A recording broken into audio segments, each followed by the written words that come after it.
नमस्कार साथीहरु, तपाईहरुलाई यस च्यानल बीपी रेग्मी क्लासेसमा फेरि पनि स्वागत छ। र आज मैले बीबीएस फर्स्ट इयर इकोनोमिक्स को युनिट 8 को थ्योरी अफ फ्याक्टर प्राइजिङ बाट यो लामो क्वेशन लिएर आएको छु। लङ क्वेशन रहेको छ र क्वेशन यस प्रकार रहेको छ। Consider the following table where demand and supply of loanable are in million rupees. यहाँ चाहिँ क्वेशनमा थुप्रै इन्फर्मेसन दिएको छ।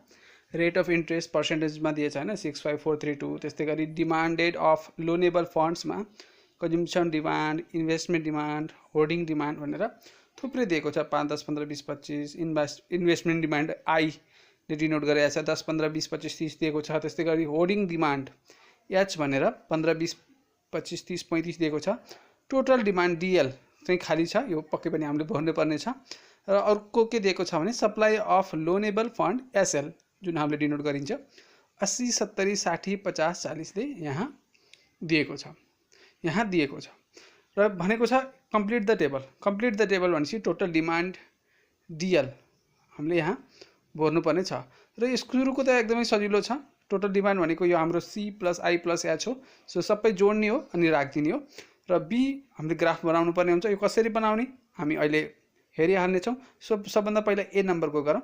यहाँ हेर्नुस्, we know that DL is equal to C plus I plus H। भन्न खोजेको के हो भने टोटल डिमान्ड DL भनेकै के हो, C plus I plus H हो। भनेपछि यो सबै जोड्न पर्यो। भनेपछि 5 plus 10 plus 15 भनेको 30, 10 plus 15 plus 20 भनेको 45 हैन।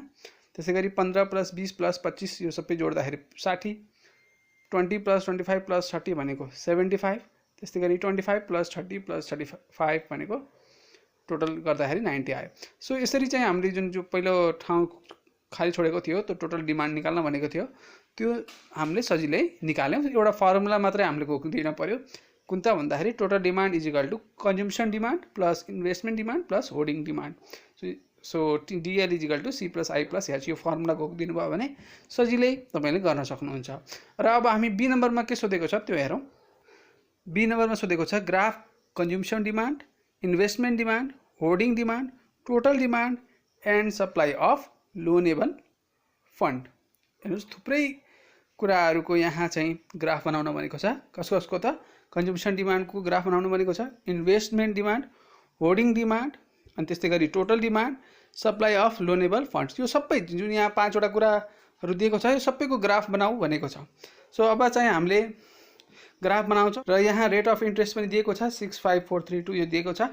यसैको आधारमा हामीले एकातिर रेट अफ इन्ट्रेस्ट र अर्कोतिर अर्को कुराहरु राख्छौं। यहाँ हेर्नुस्, यहाँ हेर्न सक्नुहुन्छ। यहाँ हाम्रो चाहिँ रेट अफ इन्ट्रेस्ट रहेको छ 0 1 2 3 4 5 6 यो हाम्रो यतापट्टि भर्टिकली रहेको छ भने अर्को होरिजोन्टल तिर demand for and supply of loanable fund भनेको छ।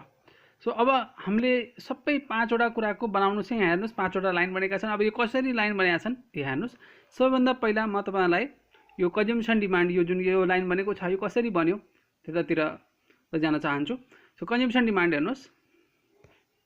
कन्ज्युम्सन डिमान्डमा तलबाट हेर्दै जानुस्। 225 छ, 320 छ है, 415 छ, 510 छ, 65 छ। याद राख्नु होला फेरि 225 320 ल यो दुईटा मात्र पहिला भरौँ त। 225 यहाँ हेर्नुस् 225 यो कन्ज्युम्सन डिमान्ड यो सी ले डिनोट गरेको छ। 225 यो 20 र 30 को बीचमा यहाँ हेर्नुस् त। यो 20 र 30 को बीचमा यहाँ भनेपछि 25 भयो भनेपछि 225। त्यसैगरी 320 या 23 भन्न नि सक्नुहुन्छ तपाई र 23 भन्न नि सक्नुहुन्छ। एक्स यो एक्स एक्सिस तिर हाम्रो 20 भएको हुनाले हामीले 23 भनौं है। 23 हेर्नुस् यहाँ 20 अनि 3 23 भनेपछि यो भयो। त्यस्तै गरी यो पनि हेरेर थाहा भइसकेको छ। यो हाम्रो 15 4 रहेको छ। 15 4 रहेको छ यहाँ हेर्न सक्नुहुन्छ। 15 4 त्यसै गरी 10 5 र 5 6 यहाँ हेर्नुस् 10 5 र यो 5 6 यहाँ हेर्नुभयो। सब सिम्पली यसलाई हामी के गरौँ त जोड्दियौं। ओके सो सिम्पली हाम्रो यो के आयो कन्ज्युम्सन डिमान्ड आयो। अब इन्वेस्टमेन्ट डिमान्ड पनि त्यसै गरी हामीले भर्ने। कसरी त भन्दाखेरि इन्वेस्टमेन्ट डिमान्ड हेर्न पर्यो हामीले। इन्वेस्टमेन्ट डिमान्डमा हेर्नुस् तलबाट हेर्दै जानुस्। इन्वेस्टमेन्ट डिमान्ड पनि हामीले तलबाट हेरौँ। तलबाट हेर्दाखेरि सजिलो होला। 30 to 25 3 ल पहिला यो भरौँ त 30 to 25 3 भरौँ त। ल हेर्नुस् 30 to त्यसैगरी 25 3 30 to 25 3 यो आयो। त्यस्तै गरी 24 15 5 यहाँ हेर्नुहोस् 24 हैन, अनि त्यसै गरी 15 भनेको यो 10 र 20 को बिचमा पऱ्यो 15 5 यो। अनि जुन यो अघि हाम्रो कन्ज्युम्सन डिमान्ड भएको थियो त्यो हामीले जोड्ने हो है, त्यो चाहिँ नबिर्सनु होला जोड्नलाई पोइन्टहरू। र लास्टमा छ हाम्रो यो इन्भेस्टमेन्ट डिमान्डमा 10 6। सो यहाँ हेर्नुहोस् 10 10 6। सो यो 10 6 यहाँ छ। सो यसरी चाहिँ इन्भेस्टमेन्ट डिमान्ड पनि अब हामीले यसरी जोड्थ्यौँ नि र सजिलै हाम्रो इन्भेस्टमेन्ट डिमान्ड बन्यो। अब होर्डिङ डिमान्ड छ। होर्डिङ डिमान्डमा सबभन्दा पहिला यो हेरेरै थाहा भइरहेको छ 35 टु छ यहाँ हेर्नुहोस् 35 टु, त्यसै गरी 33 25 4 यहाँ हेर्नुहोस् 35 टु यो भइहाल्यो, अनि 33 यो भइहाल्यो, 25 4 यो भइहाल्यो, अनि 25 यो भइहाल्यो। त्यस्तै गरी यहाँ छ भनेपछि 15 6 यहाँ छ, 15 6 यहाँ रहेको छ। सो तलबाट भन्नुभयो भने तपाईँलाई सजिलै हुन्छ है।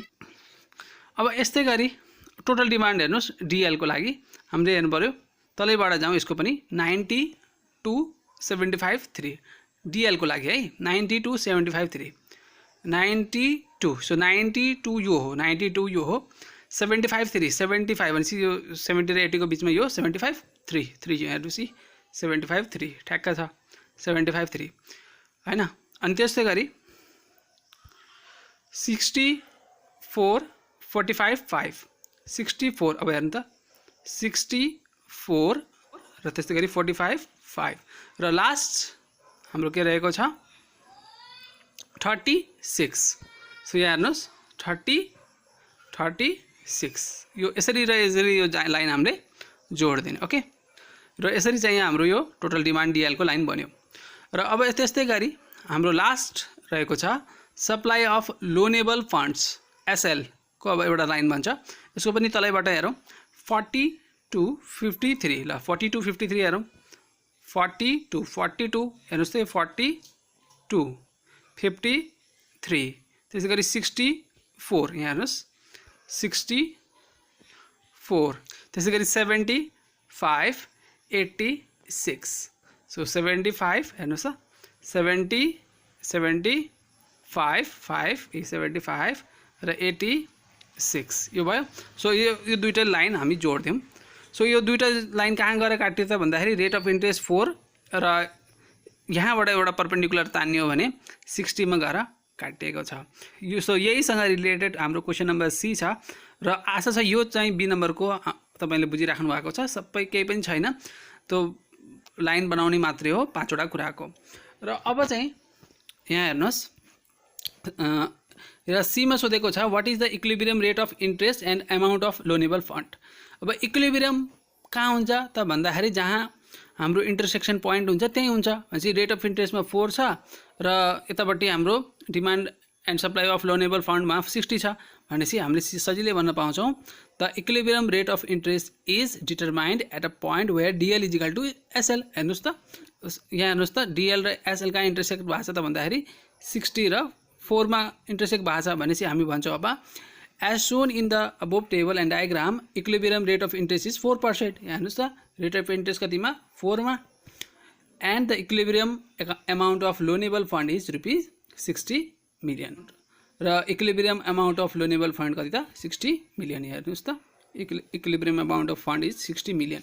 सो यहाँ चाहिँ हाम्रो यसरी चाहिँ हामीले गर्न सकिन्छ र यसरी चाहिँ हामीले यो पुरा सोल्युसन गरियो।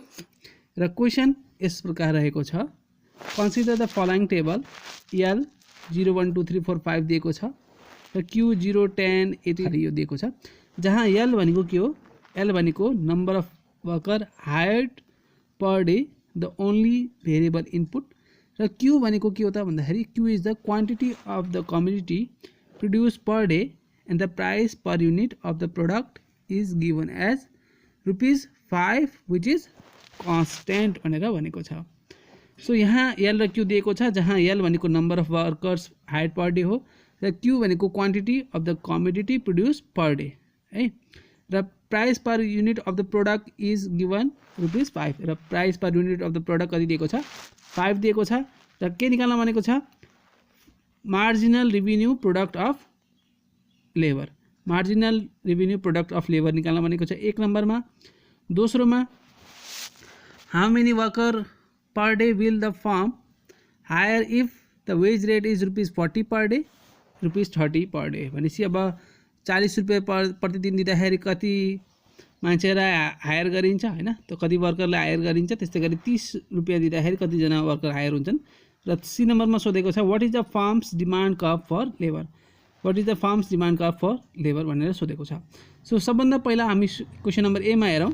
सोधेको छ हामीलाई marginal revenue product of labour, र सबभन्दा पहिला अब यहाँ एल र क्यूलाई पहिला यसलाई हामीले कलममा लेखौँ हैन, यो रोमा लेखेको छ, यसलाई कलममा लेखौँ। त्यस्तै गरी मार्जिनल रेभिन्यू प्रोडक्ट अफ लेबरको हामीलाई फर्मुला थाहा हुनुपर्छ। के हो त भन्दाखेरि P into marginal productivity of labour, P into marginal productivity of labour भनेको के हो त भन्दाखेरि marginal revenue productivity of labour, र त्यही भनेको के हो value of marginal productivity of labour, र यो VMPL र MRPL बराबर हुने गर्छ, र यो कुरा तपाईले थाहा पाउनु पर्छ। ओके, सो यसमा सबभन्दा पहिला हामीले निकाल्न पर्छ MPL है, MPL भनेको marginal productivity of labour. So सुरुको जस्ताको त्यस्तै हुन्छ, यसमा खास हाम्रो कति चेन्ज भयो भन्ने कुरा हुन्छ। सो सुरुको जस्ताको त्यस्तै, यो 0 या खाली गरे पनि हुन्थ्यो। र अब 10 - 0 भनेपछि तपाईको 10 हैन, दोस्रोबाट पहिलो घटाउनुस्, यहाँ दोस्रोमा राख्नुस्, तेस्रोबाट दोस्रो घटाउनुस्, र त्यो जति आउँछ एन्सर त्यसलाई तेस्रोमा राख्नुस्। भनेपछि 18 - 10 भनेको 18 सरी, र 18 - 10 भनेको 8, 24 - 18 भनेको 6 यहाँ राखियो, 28 - 24 भनेको 4 यहाँ राखियो, 30 - 28 भनेपछि 2 यहाँ राखियो है। भनेपछि तपाईले थाहा पाउनुपर्ने हुन्छ यो MRPL जुन हामीले निकालिन्छ marginal revenue productivity of labour, त्यो भनेकै हाम्रो value of marginal productivity of labour नै हो। र प्राइस भनेको यहाँ हेर्नुहोस् त 5 दिएको छ, विच इज कन्स्टेन्ट भनेको छ, भनेपछि सबैको लागि त्यही हो, विच इज कन्स्टेन्ट भनेपछि सबैको लागि यहाँ हेर्नुहोस् त price per unit of the product is given as ₹5 which is constant, भनेपछि सबैको लागि कन्स्टेन्ट हो, सबैको लागि हो कति भयो प्राइस 5 भयो। र अब यो हामीले निकाल्यो, र VMPL या MRPL भनेकै के हो त भन्दाखेरि P इन्टु MPL भनेपछि 5 * 0 0, 5 * 10 50, 5 * 8 40, 5 * 6 30, 4 5 जा 20, 5 2 जा 10। सो यो चाहिँ हामीले गऱ्यौँ, र हाम्रो ए नम्बरमा जुन सोधिएको थियो marginal revenue product of labour त्यो हामीले निकाल्यौँ। बी नम्बरको गर्छौँ, र सोधेको छ how many worker per day will the firm if the wage rate is 40 per day ₹30। यसको लागि हामीले चाहिँ ग्राफबाट गर्नुपर्ने हुन्छ। ल यहाँ हेर्नुहोस्, यहाँ हामीले ग्राफबाट गरेको छौँ, जहाँ चाहिँ यो 0 1 2 3 4 5 6 यो युनिट अफ लेबर रहेको छ भने वेज रेट एन्ड VMPL यतापट्टि रहेको छ भर्टिकली 0 10 20 30 40 50 10 को डिफरेन्स रहेको छ। र हामीलाई यो पहिले पनि पढेको हामीले for optimal use of labour, यो हामीले सर्ट क्वेसन गर्दाखेरि हामीले के पढेको थियौँ भने VMPL इजिकल टु W भनेको वेज रेट र VMPL बराबर हुन्छ भन्ने कुरा हामीले पढेका थियौँ। र अब यो कसरी बनेको छ भन्दाखेरि अब हामीलाई दुईटा कुरा सोधेको छ के त भन्दाखेरि, सो हामीलाई के सोधेको छ भने यहाँ 40 रुपियाँ पर डे हुँदाखेरि कति वर्कर हुन्छन्, 30 रुपिस हुँदाखेरि हाम्रो कति वर्कर हुन्छन् हैन, कतिजना इम्प्लोइ हुन्छन् भन्ने कुरा हो। सो अब हामीले यो 30 र 40 मा अलिकति ध्यान दिन पर्यो। ओके, सो यहाँ हेर्नुहोस्, सो वेज रेटमा जुन छ यो हाम्रो 30, यहाँबाट हामीले एउटा लाइन तानियो, यसलाई हामीले W मानियो, र 40 मा एउटा यो लाइन तानियो। ओके, W1 30 मा सिधा लाइन, त्यस्तै गरी 40 मा सिधा लाइन। अब यो VMPL भनेको छ, यो VMPL कसरी आयो, VMPL भनेकै हाम्रो यो MRPL हो। र यो माथिबाट हेर्नुहोस्, हाम्रो सुरुमा छ 150, अब त 0 0 लाई छोडिदिनुहोस् हैन, हामी हेरौँ 150 हेर्नु त यहाँ 150 सो 1 यहाँ हेर्नुहोस् त यो युनिट अफ लेबरमा यो यहाँ 150। त्यस्तै गरी अर्को छ 240, यहाँ हेर्नुहोस् 240 240, त्यस्तै गरी 330 330, त्यस्तै गरी छ 420, त्यस्तै गरी अर्को छ 510। इट मिन्स अब यो W छ अनि अर्को छ W1। सो अब यसरी यो चाहिँ हाम्रो यो लाइन बन्यो हैन, यो VMPL को लाइन बन्यो र दुई ठाउँमा गएर काट्यो। एउटा यहाँ जुन W मा थियो त्यसलाई हामीले E भनौँ र जुन W1 मा थियो जुन काटेको पोइन्ट जुन यहाँ काटियो त्यसलाई हामीले E1 भनौँ। ओके, सो यो चाहिँ इक्विलिब्रियम पोइन्ट भयो र यसबाट एउटा सिधा लाइन परपेन्डिकुलरली तल तानौँ। सो यहाँ कहाँ गएर काटियो त भन्दाखेरि 2 मा गएर काटियो, E1 को E को कहाँ गएर काटियो त भन्दाखेरि 3 मा गएर काटियो। सो यसरी चाहिँ हामीले के बुझ्न पर्यो भने हायर गर्दाखेरि यदि 40 रुपैयाँ दियो भने उसले 2 जना बोलाउँदो रहेछ, अनि 30 रुपैयाँ दियो भने उसले 3 जना बोलाउँदो रहेछ। सो यहाँ हेर्नुहोस्, when wage rate is ₹40 then VMPL is equal to W1 is obtained at point E1। यो हेर्नुहोस्, VMPL is equal to W1 is obtained at the point E1। यो कुन पोइन्टमा E1। सो यति बेला hence the firm is equilibrium by employing 2 worker per day। hence the firm is in equilibrium by employing 2 worker per day। So यो 2 worker per day यहाँबाट यसरी थाहा भयो। त्यस्तै गरी similarly at wage ₹30 VMPL is equal to W is obtained at point E। यहाँ हेर्नुहोस् त, VMPL is equal to W is obtained at point E मा। भनेपछि त्यो कहाँ गएर यतापट्टि जोइन भयो भन्दाखेरि 3 मा। भनेपछि हामीले सिम्पली के भन्ने, hence the firm is equilibrium by employing 3 worker a day। hence the firm is equilibrium by employing 3 workers a day। So यो चाहिँ हामीले सजिलै गर्न सक्यो। अब हामीलाई सी नम्बरमा के सोधेको छ भने what is the firm's demand curve for labour. So यसको सोल्युसन हेर्नुहोस्, demand curve for labour shows the various combination of wage rate and unit of labour employed. यसरी चाहिँ के हुन्छ त भन्दाखेरि यो डिमान्ड कर्व जुन छ for labour shows the various combination of wage rate and unit of labor employed as shown above। अघि माथिको देखाइ जस्तै the equilibrium combination of wage rate and unit of labor employed lies on the VMPL curve। so equilibrium combination जुन wage rate र unit of labor employed को छ त्यो कहाँ लाई गर्छ त भन्दाखेरि VMPL curve मा गर्छ। hence the VMPL curve itself is the demand curve for labor। त्यही भएर VMPL कर्व जुन आफैमा के हो त एउटा डिमान्ड कर्व हो लेबरको लागि। सो यहाँ जुन सोधिएको छ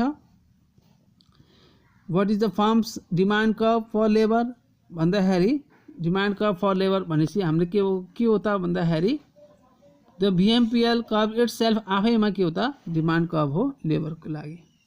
सो यसरी चाहिँ यो हामीले गर्न सकिन्छ।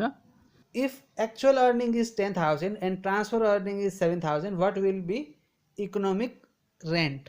अब यो त एकदमै सजिलो क्वेसन रहेको छ, किनभने यसमा एउटा फर्मुला मात्रै जाने हुन्छ। त्यो के हो त भन्दाखेरि इकोनोमिक रेन्ट भनेको actual earning minus transfer earning, यो फर्मुला रहेको छ, एकदमै सजिलो रहेको छ। यहाँ हेर्नुहोस्, एक्चुअल अर्निङ यहाँ 10,000 दिएको छ, ट्रान्सफर अर्निङ 7,000 दिएको छ भने we know that economic rent भनेको actual earning minus transfer earning.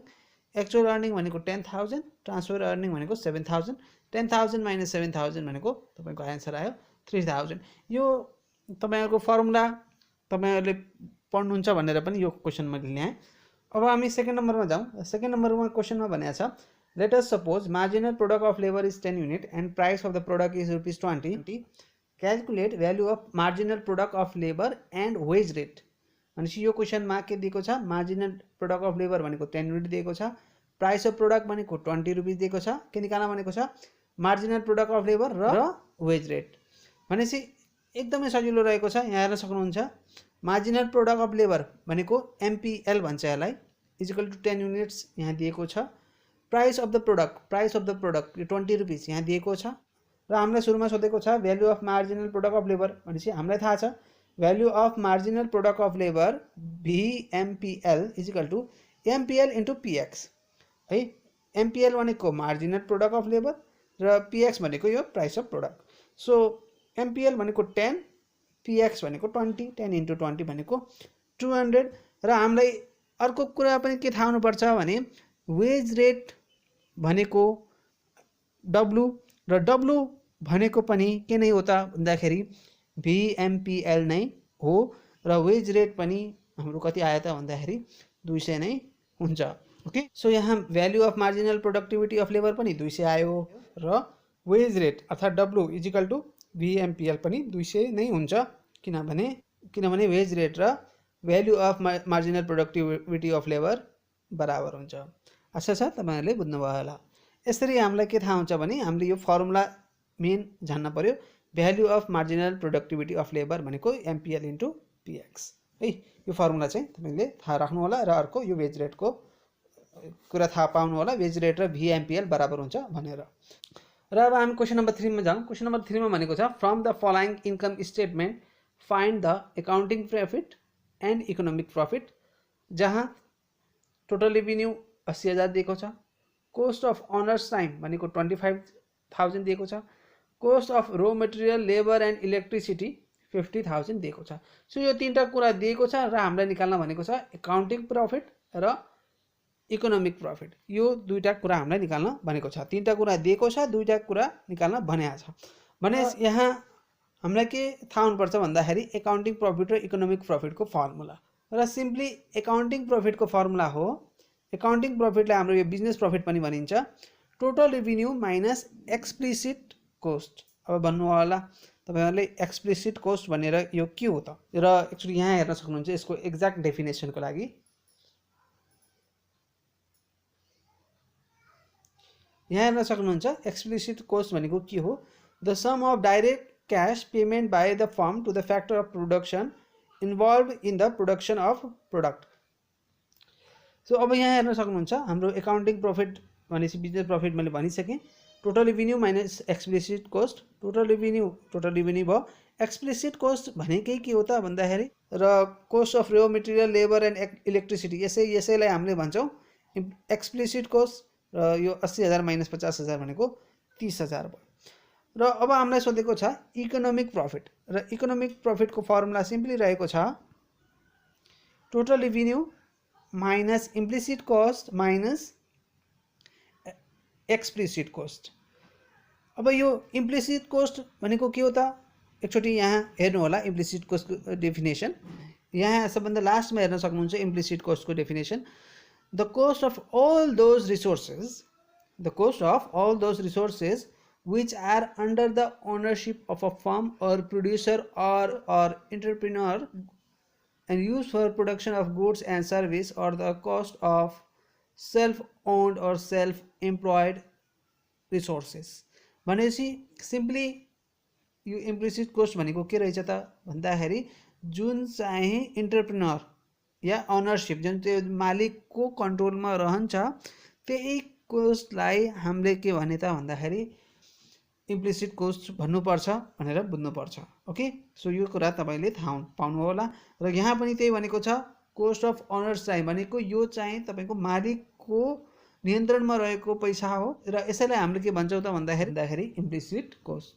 So यो कुरा तपाईले थाहा पाउनु होला। सो अब हामी गर्दै थियौँ इकोनोमिक प्रॉफिट। मैले इकोनोमिक प्रॉफिटको फर्मुला तपाईहरुलाई भनिसकेको छु हैन। इकोनोमिक प्रॉफिट भनेको अघि नै मैले भनिसके total revenue minus implicit cost minus explicit cost. Total रेभिन्यूको ठाउँमा टोटल रेभिन्यू र इम्प्लिसिट कोस्टलाई मैले अघि नै भनिसके कोस्ट अफ अनर टाइम भनेर पनि भनिन्छ, र एक्सप्लिसिट कोस्ट भनेको cost of raw materials labour and electricity. र टोटल रेभिन्यू भनेको 80,000, कोस्ट अफ अनर्स टाइम भनेको 25,000, cost of raw materials labour and electricity भनेको 50,000 गर्दाखेरि हाम्रो एन्सर आयो 5,000। यसरी चाहिँ हामीले गर्न सकियो। अब हामी नेक्स्ट क्वेसनतिर जाउँ। अब हाम्रो क्वेसन यस प्रकार रहेको छ, fill up the following table assuming price of the product ₹3। Price of the product ₹3 रहेको छ भने यो टेबलमा जुन यो खाली भ्यालुहरू रहेको छ त्यसलाई भर्नुस् भनेको छ। र हामीलाई यहाँ दिएको के छ भन्दाखेरि क्वान्टिटी अफ फ्याक्टर दिएको छ हैन, एक्स ले डिनोट गरेको छ 0 1 2 3 4 5। टोटल प्रोडक्ट टिपी दिएको छ 0 15 21 26 30 33। र के निकाल्न परेको छ त हामीलाई एमपीपी अर्थात् मार्जिनल फिजिकल प्रोडक्ट, र त्यस्तै गरी भ्याल्यु अफ मार्जिनल प्रोडक्ट अर्थात् भिएमपी यो हामीले निकाल्नु परेको छ। सो अब हामी सिम्पली यसमा कसरी गर्छौँ त भन्दाखेरि अब सल्युसन हेर्नुस्। यहाँ प्राइस अफ द प्रोडक्ट भनेको यो ₹3 दिएको छ, त्यसलाई हामीले पीएक्स ले डिनोट गर्यौं। र एमपीपी लाई हामीले थाहा छ एमपीपी भनेको हाम्रो change in total product upon change in quantity of factor हो। र value of marginal product VMP भनेको PX इन्टु MPP। सो अब यो MPP भनेको त हामीलाई थाहा छ del TP upon del X। So अब यहाँ चेन्ज अब सुरुमा त के कुरो भएन, के चेन्जको कुरा भएन, त्यही भएर खाली हुन्छ। अनि सेकेन्डमा कसरी आयो भने 15 माइनस 0 गर्दाखेरि 15, 21 माइनस 15 भनेको 6, 26 माइनस 21 भनेको यो 5 यहाँ राखियो, 30 माइनस 26 भनेको 4 यहाँ राखियो, 33 माइनस 30 भनेको 3 यहाँ राखियो। त्यस्तै गरी प्राइस भनेको यो सबै प्रोडक्टलाई यो प्राइस 3 हुन्छ र VMP भनेको यहाँ फर्मुला लेखिसकेको छ PX इन्टु MPP र 3 इन्टु यो खाली भनेको 0 हो, 3 इन्टु 0 भनेको 0, 3 इन्टु 15 भनेको 45, 3 इन्टु 6 भनेको 18, 3 इन्टु 5 भनेको 15, 3 इन्टु 4 भनेको 12, 3 इन्टु 3 भनेको 9। यसैले चाहिँ यो हामीले सबै सल्युसनहरू गरियो र अब मैले नेक्स्ट भिडियोमा यसको अलिकति लङ क्वेसनहरू लिएर आउनेछु र यो भिडियो अन्तिमसम्म हेर्नुभयो त्यसको लागि धेरै धेरै धन्यवाद। Thank you very much.